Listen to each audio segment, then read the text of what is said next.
everybody, how's it going? I'm Keith Davis. Welcome to the channel. If it's your first time, thank you for stopping by, and I hope you enjoy the content.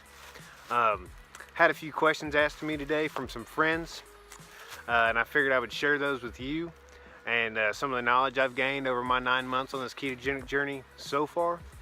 And that first question is how do you start the ketogenic lifestyle? And my answer to that kind of has some prerequisite questions we need to answer, like what is your goal? What is your goal to change your lifestyle? What are you changing your lifestyle for? Is that to lose a few pounds and finally keep them off because you want to look better in a dress, or you want to look better on the beach, or you just want to feel better, you want to have more energy, sustainable energy? Like what is your reason? You need to figure out what your goal is and make sure that goal is for you and not for somebody else.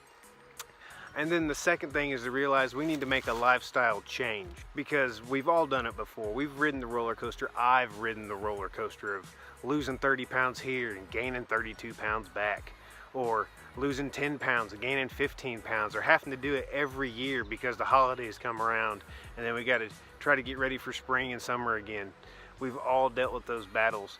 But if we make a lifestyle change and not just some 30-day diet plan, then we make it sustainable. And that's what I'm here for, to teach you guys and everyone I come in contact with how they can live a sustainable ketogenic lifestyle.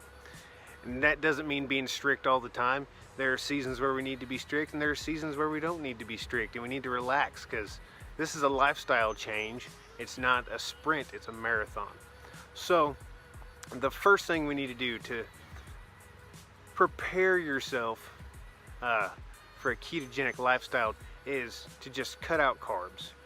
Cut out all your carbohydrates, your starches, your potato chips, your breads, your crackers, your grains, and move your eating habits to meats, some cheeses, vegetables, fruits, those things we find in nature, sugar-free drinks like Zevia, something sweetened with stevia.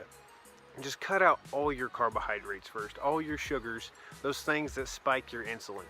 And that's what we're trying to prevent here.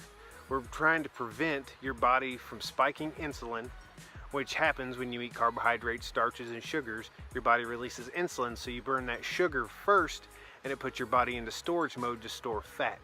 This was a great thing 100 years ago before refrigeration, because we would use summer and fall, those harvest seasons, to eat all these sugar-containing fruits and vegetables and vegetation to spike our insulin, so we stored the fat we ate, so when winter came, we would burn fat that we stored and also burn fat that we eat. We'd hunt deer, cows, buffalo. We would eat that meat and utilize that fat for energy too. So we would burn carbohydrates during the summer and fall, and then we would burn fat and use ketones for energy in the winter and early spring.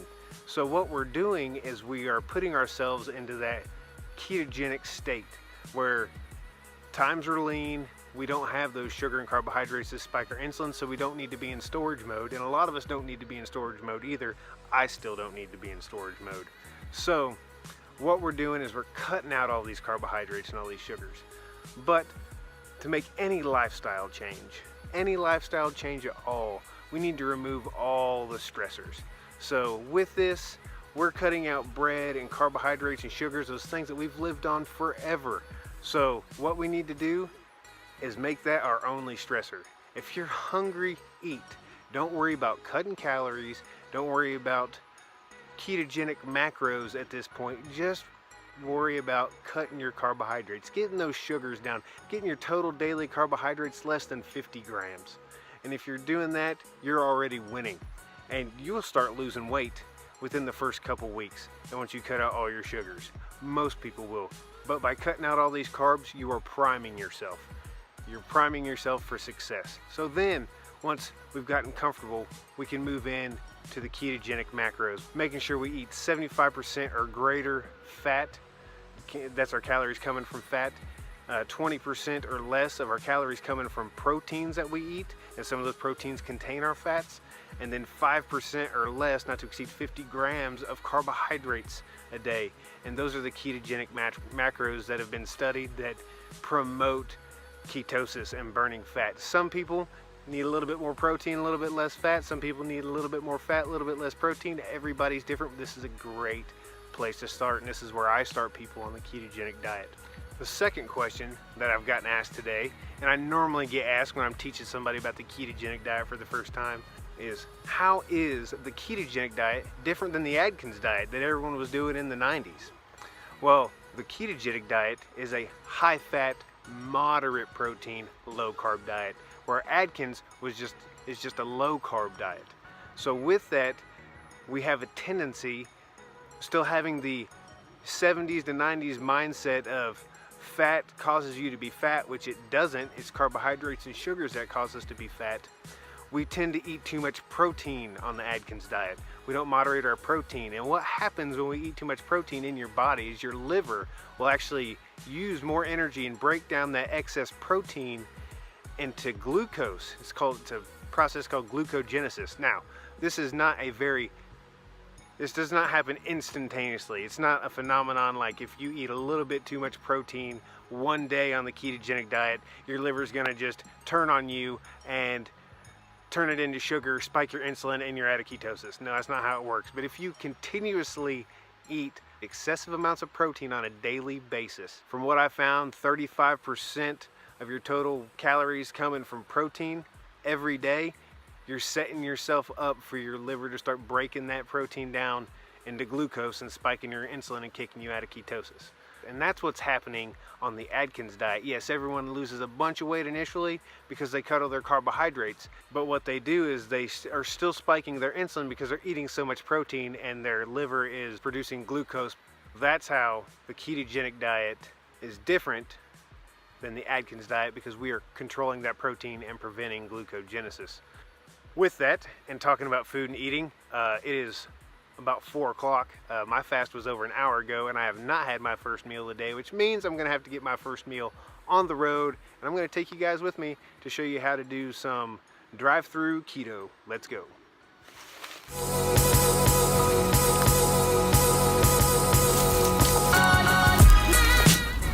Welcome to Wendy's. My name's Heather. What's having for you today? Can I get a Dave's double with cheese, with no bun, with lettuce, tomato, pickles, mayonnaise, and mustard, please? Extra pickles. Mayonnaise, lettuce, tomato, onion, extra pickle. And mustard. And mustard. And no bun. No bun. Alright, would you like lettuce as the buns? Nah, just a fork, please. Alright, yeah. Did you want that in the combo? Nope, just by itself. Alright, anything else? Nope, that's it. Okay.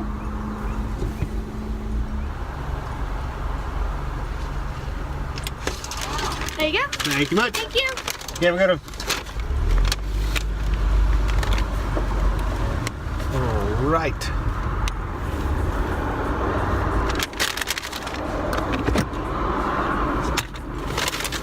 So this is what we have. Fork is always good.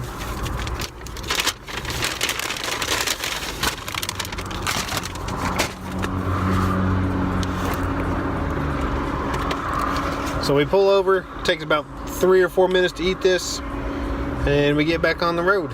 So check this out.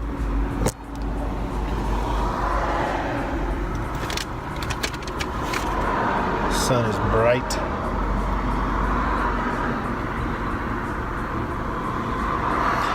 So I'm gonna eat this and get back on the road and head home, and I will talk to you guys later.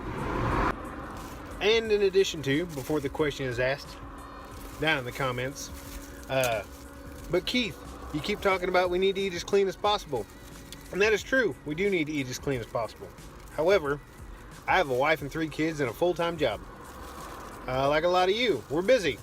We're Americans, we're actually too busy. So, we need to eat on the go. So yes, we do need to eat as best we can, even when we're on the go. But sometimes, you gotta hit a drive-through, eat in 3 minutes, and get home, because we got other stuff we gotta do. Remember, we are eating to live, we're not living to eat. We're getting through the meal, getting energy, and getting on. So now, I'm gonna eat before this gets cold and get to the house.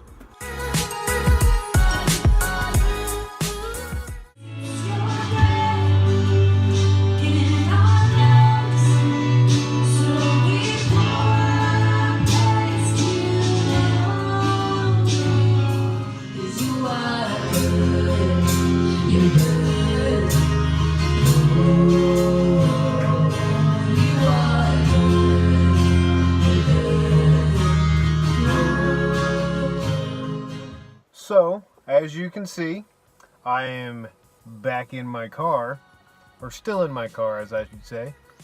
Tonight got a little bit busy, just like most nights do.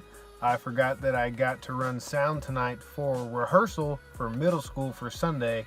So I got home by about 5:40 in the evening, and rehearsal started at 6:40, and it's now almost 8 o'clock.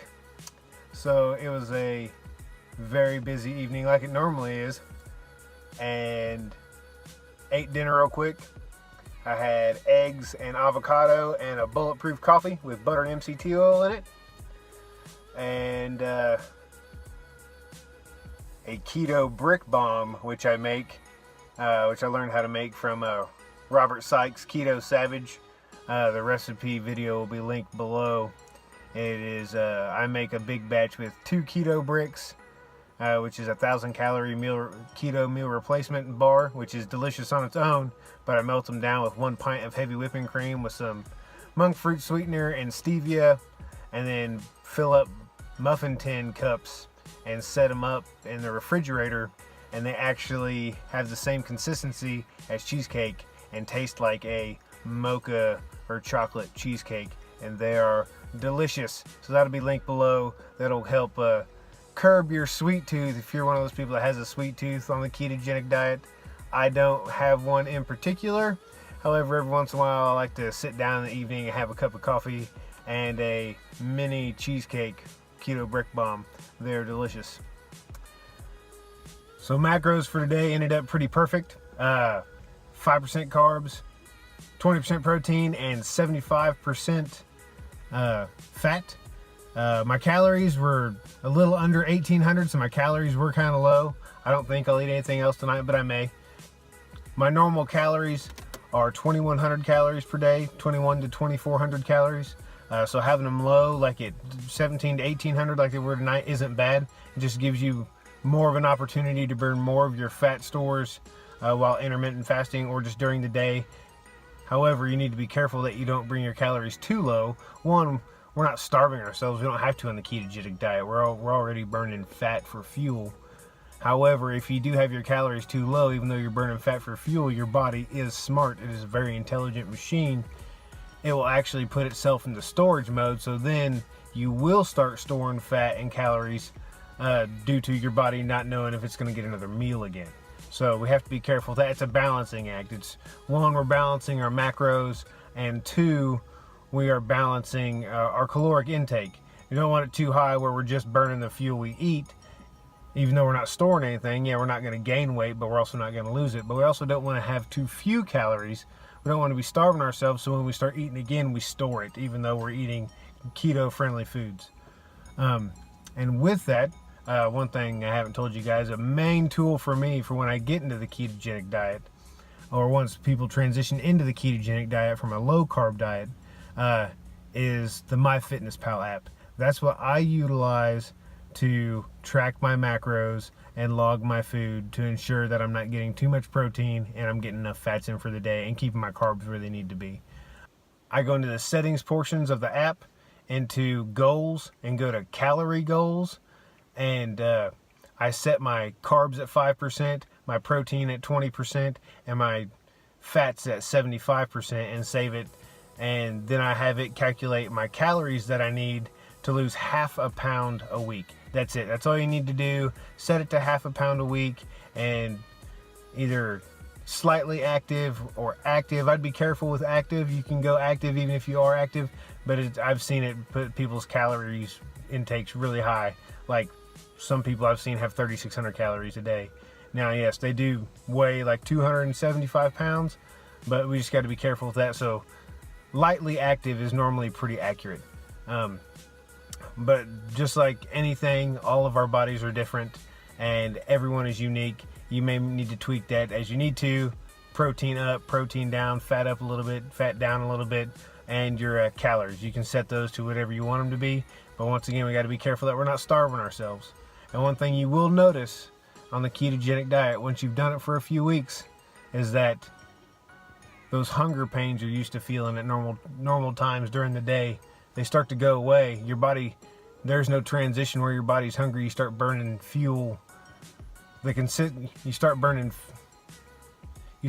fat for fuel all day long, and there's no fuel transition. There's no switching from carbohydrates to fat where you have that lull and you're tired. It's a consistent energy all day, and you'll notice that you're not as hungry, and you're actually have to force yourself to eat a little bit by the end of the day just so you can get a minimum amount of calories in. Well, guys, thanks for joining me. I'll talk to you guys again soon, and I'm going to go home and hang out with the wife and kids. Love you guys. Stay awesome.